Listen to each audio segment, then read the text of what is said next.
before Dark Sky Paradise came out, I just had a feeling.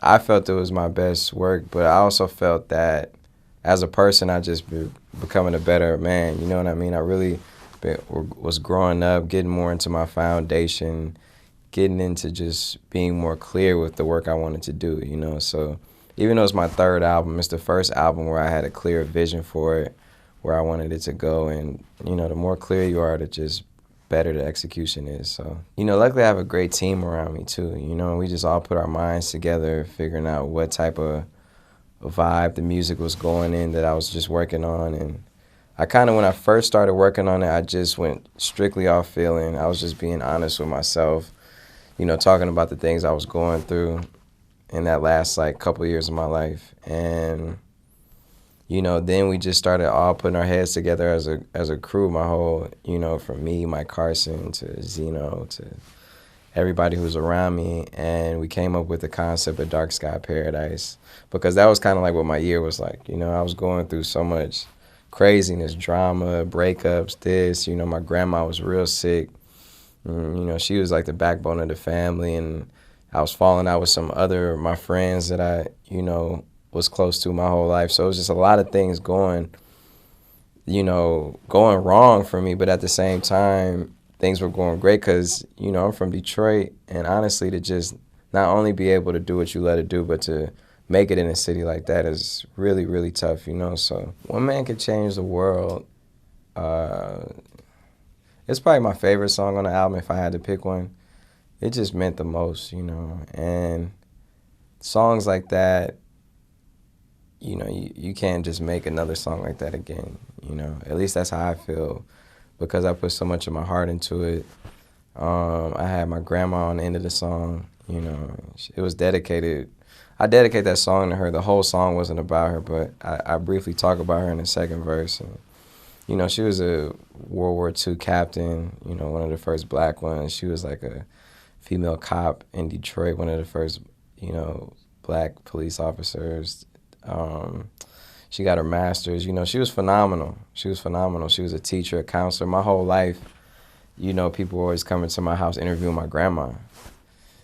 And I used to, you know, it used to be like, you know, why are they interviewing you? You know, because to me, she was just my grandma, which I thought she was cool.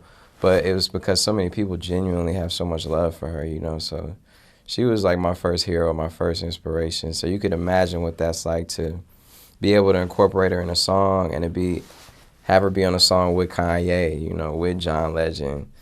You know, she's just a bigger hero as they are, honestly, you know. So Key Wayne is my producer, he's the first producer I signed, and he's such a, you know, he's done stuff for me and Drake, Beyonce.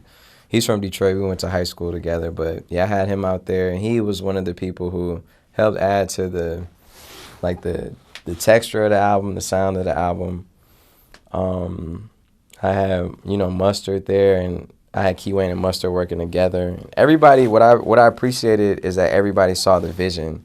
You know, everybody, once I explained to them what the album was called, the music I'm trying to make, like, you know, what I'm trying to do, they were just like with it. I'm talking about from Kanye to Key Wayne to Mustard to, you know, Janae Aiko to Chris Brown to John Legend, you know, all these great guys, Drake. They just all got it, you know, and they were just with it and really showed me how much love that they have for me, you know, as friends, as respect for me as an artist. So it was really cool, a real cool process. I've learned from Kanye that stick to your gut. And I know that may sound like, you know, it's really a hard thing to do, though, in an industry where so many people in your ear. And you got your label saying you need a radio song. You got your A&R saying you need this. You got other people saying this, you should do this, you should do that. You know, but one of the things that he's taught me is just to always stick with it. And because you either, you know, even if you succeed listening to somebody else, it doesn't feel as good as succeeding listening to yourself. And if you fail, at least you failed, you know, riding your own ship and not riding somebody else's, you know. So just like a lot of people coming out of Detroit, I was something that the city wasn't used to. You know, I probably brought a different style, which was just, you know, my own style, my own self. And what I wanted my legacy to be is to know that it's okay to be who you are, and that we have to return to how we used to be when we were little kids and things were just so easy and carefree and happy, you know, on a daily basis. But I want them to know that, you know, I was somebody who saw it in my head and never canceled it out. And I feel like that's the biggest thing that individuals do, is they have a dream, but then they'll be like, it's too hard or it's too much. But I want them to know not only is it possible, it's like supposed to happen, you know. I want them to be like, man, Sean told me, you know, Sean showed me it's supposed to happen, and just have fun. You got to play your part out here. You know, that's what I learned. Just when you got that platform, you got that voice, you got to do something with it, or else you're just wasting it.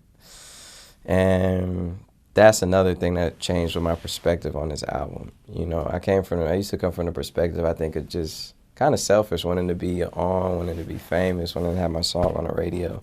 But for this album, I really sat back and thought and was like, it's not even about that. You know, you can have a song of the summer, next year you won't remember it. But when you have a song that touches somebody in a completely different way on another level, that's going to live out anything else, you know. So I made a promise to myself that I wasn't going to make any more music for the rest of my life, for the radio, for, you know, anything else but I'm only making music for my fans, my listeners, myself, you know, putting my privacy out there on the line and on the table for the fact that people can relate to it in their own ways, you know, and relate to my story and, you know, take it and put it in their life.